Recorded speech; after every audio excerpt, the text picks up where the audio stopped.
I feel really terrible. Yeah, really terrible. Chandler, what are you doing? Tell me what all this is about. Chandler, oh my god, you are smoking again. How many times have I told you not to smoke? Why don't you ever listen to me? Actually, I smoked again yesterday and I'm smoking today too. After chewing all those quit smoking gums, why are you starting again? I'm telling you, this is just like my parents' divorce. That's when I started smoking for the first time. Before that, I had never smoked. Weren't you 9 years old? I'm telling you, after finishing my afternoon nap, I had my first cigarette. Oh, that's wonderful. Just my luck. He'll grow up to smoke. Look at him. He's already eyeing a bird. When my parents got divorced because of all that, I started using humor as a defense mechanism. Hi, do you guys have any plans for this week? Because my sister called and said we could go to her cabin for the weekend and go skiing. I'm asking you first, right? I mean, I'm following all the rules. I can't break the rules. That's right, Chandler. You're smoking. What are you doing? You're not my real mother. You don't even think of me as your child. That's my favorite part. Oh, you know what's even sadder? Bambi, I cried in bed for 3 days after watching that movie. No, wait, 2 days. Because on the 3rd day my mother committed suicide, so I was crying about that too. Well, now I understand why you were crying, but Bambi is a cartoon. Why didn't you cry when Bambi's mother died? Oh, I was very upset when that man stopped drawing the deer. Chandler, there shouldn't be anything wrong with crying. You don't have to act so masculine all the time. You're right. I don't know what I was thinking. Well, I just feel like I've never really cried. I'm not a crier. I never cry. Come on, there must be something that would bring tears to your eyes. I might get sad,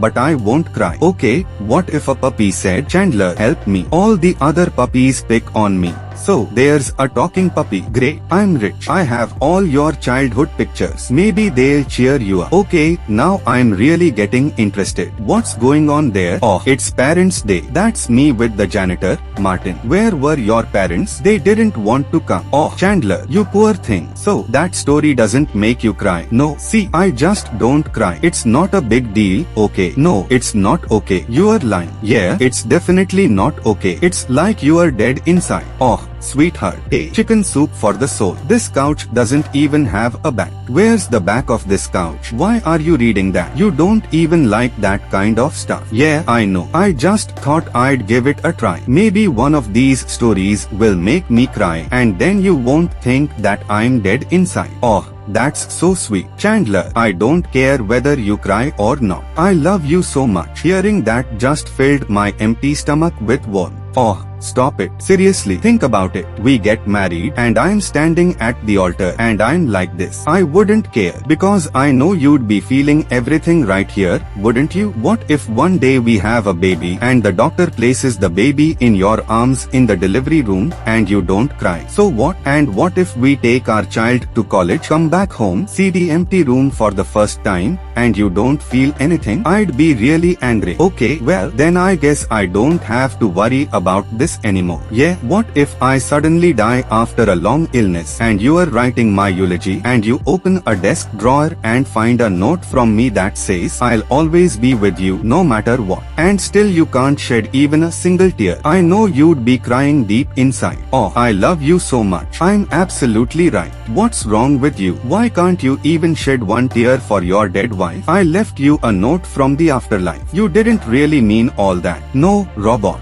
I honestly don't even know what to say. You are welcome. Oh my god, are you crying? I don't understand why those two don't just work things out. I'd like to propose a toast to Ross and Emily. Of course, my big speech will be at the wedding tomorrow. This is just a very short speech. Let's call it the Melba toast version. Okay, I've known Ross for a very long time. In fact, I've known him since he was dating his very first girlfriend. Back then, I thought everything was going great for him, but apparently not unless he was paying her more money than he should have. Oh my god, I'm absolutely sure we are all delighted that Ross and Emily are getting married at Montgomery Hall. I mean, think about it, my friend is getting married in Money Hall. Oh, come on. Money Hall. Let's make a deal. Oh, come on. Congratulations, Ross and Emily. Hey, best man number 2. Now, I'm not really in the mood for jokes like Chandler, but hey, gorgeous. How are you doing? Dehydrated Japanese noodles under fluorescent lights. Could life get any better? Question. Be honest. Are you dating anyone right now? Because I know a guy who would be absolutely perfect for you. Well, see, perfect might actually be a problem. If you'd said codependent or self-destructive, I'd be more interested. Would you like to go out on Saturday? Yeah, sure. Great. He's really cute and he's very funny. He's a guy. Oh my god. Well, okay, Shelly. I'll just go flush myself down a toilet now. Okay, bye-bye. I mean, isn't that ridiculous? Can you believe she actually thought that?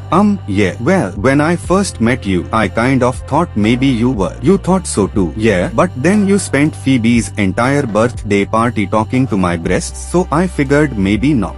Did anyone else think that when they first met me? I did. Yeah, I think so. Although, back in college, Susan Salader definitely thought so. You were kidding. Did you tell her I wasn't? No, mainly because I wanted to go out with her myself. Told her you were dating Bernie Spellman, who she also liked. Well, that's interesting. So what is it about me? I don't know what it is. You're smart. You're funny. Exactly. I'm smart and funny. So what's the issue? Do you ever think that about her? Honestly, yeah, absolutely. What is it then? I really don't know. There's just something about you. Oh, something. Good. I was worried you guys might give me a straight answer. Hey, gorgeous. Hey, listen, I'm really sorry about yesterday. Don't worry about it. Believe me, I get the feeling other people have made the same mistake before. Oh, right. So what do you think that something is? I don't know. You just have a certain quality. You know, it's a shame because you and Lowell would make a great couple. Lowell from financial services. The guy you introduced me to the other day. What? He's cute. Very cute. It's not like he's Brian from payroll. Is Brian? Oh, I don't know. What I'm saying is, if you were trying to set me up with someone, I wouldn't complain if it were someone like Brian. Well, I don't think Brian is good enough for you. Excuse me, you don't think I could get someone like Brian? Because I could get someone like Brian. Trust me. No, really. That's not what I meant. Lowell. Oh, hey, Chandler. So, how's life in financial services? It's like Mardi Gras without the papier-mâché heads. Seriously, how are you? Great. Really great. Listen, I don't know what Shelly told you about me, but I'm not gay. I know. That's what I told her. Really? Yeah. So you people just know these things. Most of the time, we kind of have a radar. So you don't think there's some special quality about me? Speaking on behalf of my people, I'd have to say no. By the way, your friend Brian from payroll, he does have it. He does. Yeah, and he's way out of your league. Out of my league too. I could get a Brian. If I wanted to, I could absolutely get a Brian. Hey, Brian. Hi.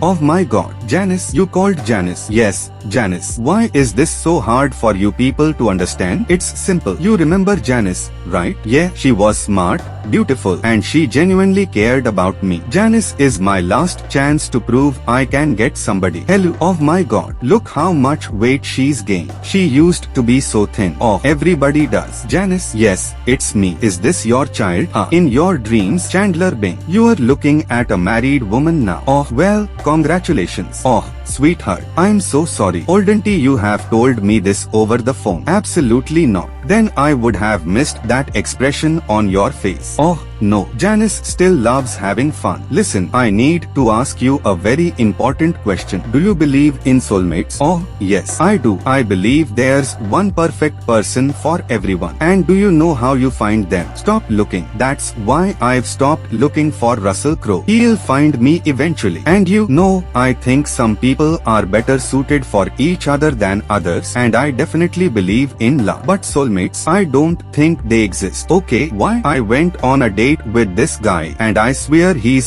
somebody else's other half. Why are you being ridiculous? You don't think there could be someone better suited for Monica than me, do you? What's he like? Well, he's tall. Of course. Very handsome. Sure. He has brown hair. Exactly. A tall guy with hair just like mine. What an unimaginable universe. He works in food. Oh, naturally. He's older. Obviously. And he's British. Oh, I was just about to ask. Why not? He's calm, intelligent and confident. It's a shame they never got the chance to meet. Fortunately, the man she actually married can't hear a word you're saying. Oh, I'm sorry. Maybe I'm wrong. But you know what? I'm going to go out with him again and learn more. You think this guy is meant for someone else, not for you, and you are still going out with him. Well, he may not be my soulmate, but a girl still has to eat. Oh, hi, Chandler, Monica, this is Dawn. Oh, hi, it's nice to meet you. You too. How are you? I'm doing great. You should call me sometime. So, what have you guys been up to? Well, today we had a terrible lunch at Ayatica. Why does that place put sun-dried tomatoes on everything? I know. What is this? 1985. That's exactly what I said. Phoebe, isn't this weird? No, what's wrong with sun-dried tomatoes on barbecue chicken pizza? No. So, Dawn, what other restaurants do you like? Octavio's, 27 and 7. Oh, that's a great place. Alessandro's. Oh my god, that's my restaurant. I'm the chef there. You are kidding. Your food is amazing. Wow, I'd really love to talk to you about your menu. I'll go get some coffee first. Do either of you want anything? I'd like a lag. You know what? If you are going to talk about me, I'm coming with you. What are you doing? Nothing. I swear, I had no idea you guys would be here. And the good news is, you don't even believe in soulmates. But I do believe in tall, handsome strangers trying to impress my wife. We are just talking. And you know what? Just because I think a lot of things doesn't mean anything is actually going to happen. Phoebe, yeah, nice work. Yeah, I'm just afraid I'm falling in love with him. Don't worry. We'll find someone even better for you. So, I'm slowly getting out of the wine importing business and focusing more on cheese these days. Cheese, you say? That's a pretty smelly business, isn't it, Dawn? Excuse me, cheese. It smells. You must smell pretty bad yourself. Well, when it comes to cheese, I'm one of those people who thinks the smellier it is, the better. Me too. Then why doesn't Chandler like it? He won't even let me keep blue cheese in the house. And you still want to stay married to him. I'd love to invite Dawn and Phoebe over for dinner sometime. Wouldn't that be nice? I was reading the personal ads. Are you okay? Yeah, I'm fine. No, really. I can tell something's wrong. You've been acting strange all afternoon. Okay, I'm not perfect, but I'm fine. Come on, what's going on? I'm sorry, did you say cheese? Okay, what is it? Phoebe thinks you and Dawn are soulmates. I don't believe in any of that, but I can see that you two get along really well. So, look, if you want to run away with Dawn and live in a house made of cheese, I'm not going to stand in your way. Chandler, you don't believe in soulmates? No, but apparently tomatoes do. I don't believe in soulmates either. You don't? No, I don't think we were destined to be together. I think we fell deeply in love and we work hard to make our relationship work. Some days we work really hard. So, you don't want to run away with Dawn and live in a cheese house? No, I thought about it again. Do you have any idea how hard that would be to clean? I love you. I know. You know what? Tonight I am taking you out to dinner. Really? Yeah, I found a place that serves the best mozzarella sticks and jalapeno poppers. Seriously? Yeah, they're amazing. Hey, you guys, look, guess what job I got? I don't know, but Donald Trump wants his blue blazer back.